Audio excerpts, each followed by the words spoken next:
The Dallas Mavericks have been something of a one-man team this season. Luka Doncic's been tearing up the league, and despite having an average roster around him, he's helped them sneak into the playoff spots. Joining him is Kemba Walker, though, who has revealed that he wants to play more with Doncic. Who wouldn't? And has explained how he felt during his debut with the Mavericks. We'll review it all, so let's get started. First up, Kemba wants more playing time with Doncic. One of the most impressive players of the current season, if not the outright MVP candidate, Luka, has many admirers. Joining the latest list of his fans is teammate Kemba Walker, who's had a decent start to his career in Dallas and wants to use those impressive performances to earn more playing time alongside the Slovenian superstar. Walker, in a surprising turn of events, moved to Dallas, and it's been at the perfect time because the Mavericks have found a winning run and have managed to move up in the conference. Kemba, after his debut for the Mavericks, was asked about potential time in rotation with Luka and whether he'd like that. If we're being honest, it's a stupid question. Who wouldn't want that? His reply was probably similar, and he said he'd love it, no question. Well, here's your answer. He mirrored our thought process and explained that who doesn't want to play with that kid? We know, right? Doncic, pretty much the leading MVP candidate in the league this season, and if he carries the form on, the Mavericks could genuinely go deep in the playoffs. And he thinks that his teammate is special, but for now he's only focused on doing what he's asked to do, rather than making demands for playing alongside Doncic. Fair enough. That's professionalism right there. That's what the Mavericks are paying him for, and the rest of the Mav squad could learn a thing or two from him, because Walker says, "That's what I'm here for." Up next, why did Dallas sign the veteran? Mark Cuban revealed the thinking behind the Mavericks' move for Kemba Walker. The owner of the franchise said that the team desperately needed some flexibility to their offense, and that's why they made the move to bring in the 32-year-old guard. Cuban believes that the front office made the move because Walker can give Jason Kidd and his roster more offensive flexibility, along with quantity in terms of great shot quality. That's a reach if we're being honest. Walker's a decent player, he has been for his entire career, but if that's the reasoning behind signing him, then it's not a great idea.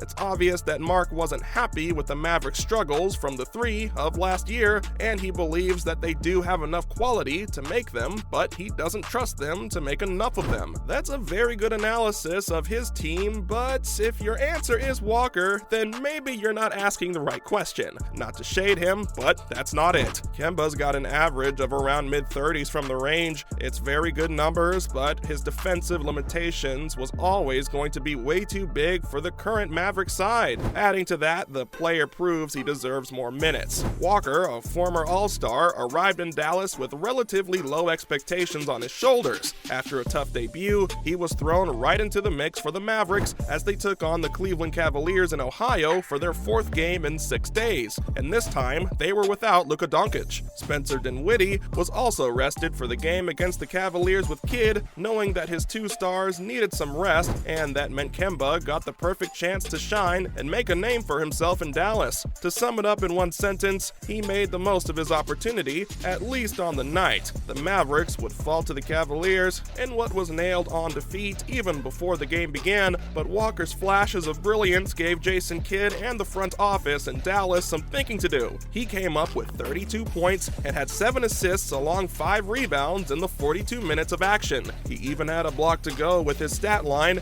and that included 4 3-pointers as the Mavericks led the Cavs throughout the game, but couldn't live with their late burst. The player was the reason that the Mavericks forced overtime as he drove past the young star Jarrett Allen for a layup in the final seconds of regulation and showcased just why he's a former All-Star. For a team playing with only 2 ball handlers and playmakers in their rotation, it was hardly a surprise that Walker came in and looked like he belonged too. Now let's look at his thoughts on the Mavericks' debut. After dropping 8 points on his debut for Dallas against the Bulls in a blowout loss, and then only 6 in his next game against the Trailblazers, Walker was under a lot of pressure as he needed to prove that he belonged at this level. The perfect opportunity presented itself for the player when the team went to Ohio and he proved his class by scoring 32. But the question is, how did he feel about all that? For him, it was just pure relief. hopping after a long time, and it felt really good, in his own words, to be out there and playing. He said that he doesn't know how he'll feel tomorrow, but at that moment, he was feeling pretty good, and of course, when you've dropped 32, it's not only impressive, it's also a huge boost after all the criticism in your first 2 games. He knew what his job description was as a Maverick.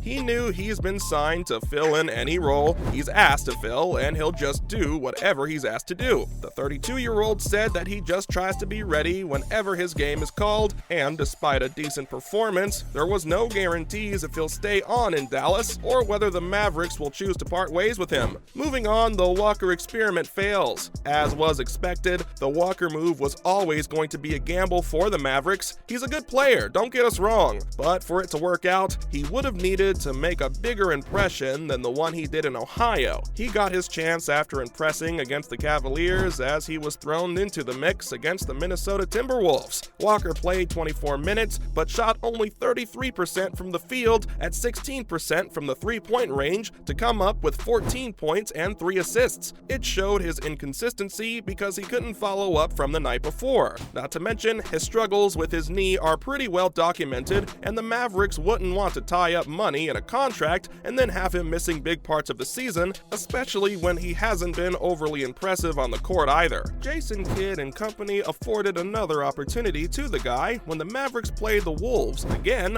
only for him to get 4 points and 4 rebounds in a 20-minute display. From that point onwards, it was only a matter of when, not if, the team would waive him, as he only featured a combined 25 minutes in the next 5 games that he played for Dallas. The final nail in the coffin came against the Boston Celtics when he came off the bench to score 2 points as the Mavericks lost their winning streak, followed by the team waives Walker. It turns out that Kemba's 32-point performance against the Cavaliers was not a sign of things to come. He'll regret not having more minutes to play with Luka Doncic, but when it's all over and done, he can still tell whoever would listen that he once played alongside Doncic, and that's worth something, isn't it? Knee problems have been the Achilles heel of his career, which had a lot of potential and promise. Not playing in the NBA since mid-February, he was signed by Dallas, who hoped for better luck when they brought him in, but he only came up with the goods once, that too in a loss, and while he scored 32, his defensive limitations were increasingly obvious. His contract would have become guaranteed had the Mavericks not waived him off before Saturday, and the front office thought that his performances weren't worth it as they parted ways with the veteran guard. According to Bobby Marks of ESPN, the Mavericks have saved around $700,000 by waiving Walker before the deadline, and it seemed that it's a good decision. In hindsight, especially when you consider he shot at only 25% from the three-point line, which is well below average and not at all what he was brought in to do. After that, what's next for the player? Kemba's short stint in Dallas was his 5th since leaving the Hornets for the Celtics back in 2019 when he was brought in to succeed Kyrie Irving. That didn't work out, and Walker's been something of a journeyman in the NBA for the last few years, and he would have hoped to make a bigger impact in Dallas. However, at 32, if he can maintain and prove his fitness, he can still earn another move to an NBA team before he officially decides to retire. After all, he made the All-Star team in 2020,